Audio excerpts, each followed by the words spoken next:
नमस्कार दोस्तों। बहुत दिनों से आप लोगों के बीच नहीं आया था। आज मन ने कहा कि चलो फिर एक कहानी अपने दोस्तों के लिए जो मुझे सुनते हैं।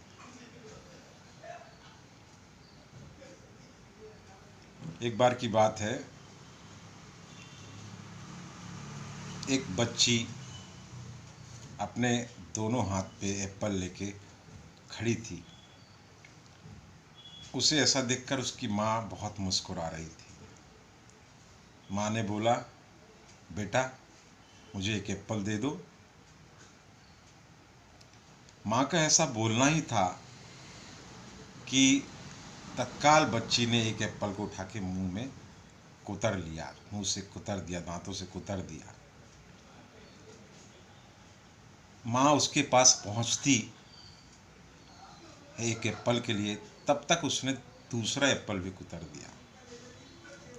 माँ ने जब उसे ऐसा करते देखा तो माँ ठगी सी रह गई। सोचा,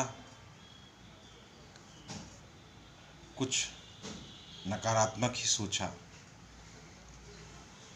एकदम स्तब्ध थी बच्ची की हरकत देख के कि बच्ची से मैंने एक एप्पल ही तो मांगा और बच्ची ने दोनों एप्पल खा लिए, दोनों को कुतर दिया।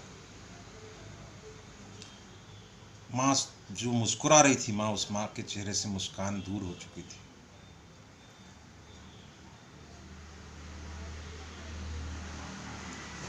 जब तक वो कुछ कहती, उतने ही बीच में उस बच्ची ने माँ के सामने एक एप्पल बढ़ाया और कहा, माँ ये वाला नहीं, ये वाला मीठा, आप इसको खाइए।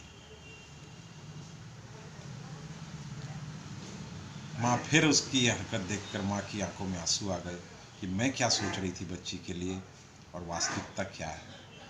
माँ तो देखकर आंखों से आंसू बरसाने लगी और गले से लगा लिया कि बेटा तू तो मुझे मीठा एप्पल खिलाना चाह रही थी, इसलिए तूने कुतर के उसे चखा और मैं तो कुछ और सोचने लगी थी।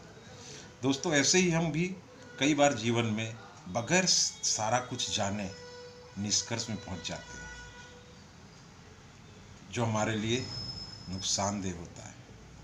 तो कभी भी कोई भी अगर बात आए जीवन में तो बेहतर है उसे बहुत अच्छे से समझे, जाने, उसके पीछे का संदेश समझे, तभी कोई निर्णय लें। खुश रहें, खुशियाँ बांटें।